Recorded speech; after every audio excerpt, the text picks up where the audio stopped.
On behalf of the American people, including Muslim communities in all 50 states, I want to extend best wishes to Muslims in America and around the world. Ramadan Kareem. Ramadan is the month in which Muslims believe the Quran was revealed to the Prophet Muhammad, beginning with a simple word, Iqra. It is therefore a time when Muslims reflect upon the wisdom and guidance that comes with faith, and the responsibility that human beings have to one another and to God. Like many people of different faiths who've seen Ramadan through our communities and families, I know this to be a festive time, a time when families gather and meals are shared.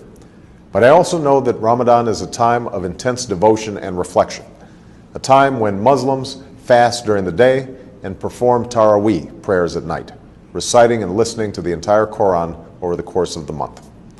These rituals remind us of the principles that we hold in common, and Islam's role in advancing justice, progress, tolerance, and the dignity of all human beings. For instance, fasting is a concept shared by many faiths, including my own Christian faith, as a way to bring people closer to God, and to those among us who cannot take their next meal for granted. And the support that Muslims provide to others recalls our responsibility to advance opportunity and prosperity for people everywhere. For all of us must remember that the world we want to build and the changes that we want to make must begin in our own hearts and our own communities. This summer, people across America have served in their communities, educating children, caring for the sick, and extending a hand to those who have fallen on hard times. Faith-based organizations, including many Islamic organizations, have been at the forefront in participating in this summer of service.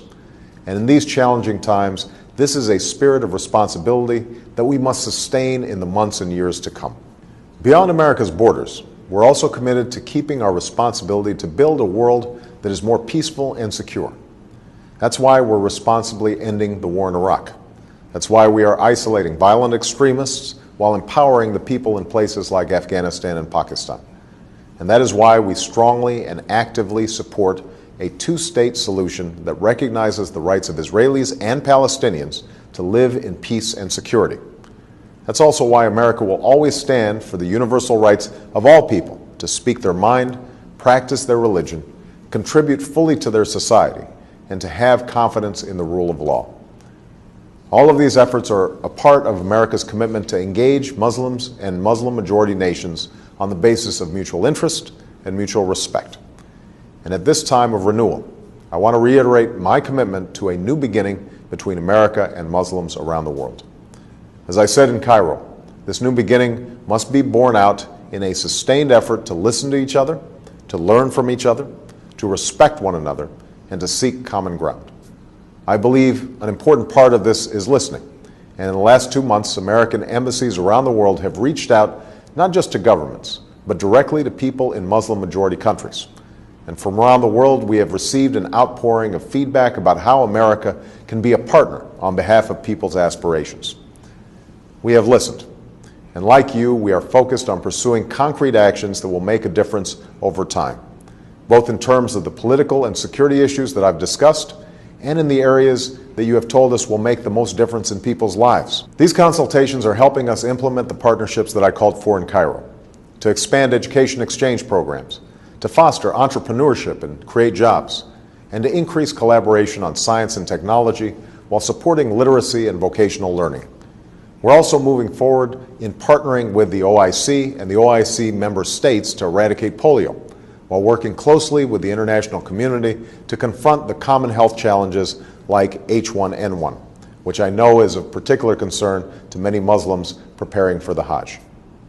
All of these efforts are aimed at advancing our common aspirations, to live in peace and security, to get an education and to work with dignity, to love our families, our communities, and our faith. It will take time and patient effort. We cannot change things overnight, but we can honestly resolve to do what must be done while setting off in a new direction toward the destination that we seek for ourselves and for our children. That is the journey that we must travel together. I look forward to continuing this critically important dialogue and turning it into action. And today, I want to wish Muslims across America and around the world a blessed month as you welcome the beginning of Ramadan. May God's peace be upon you.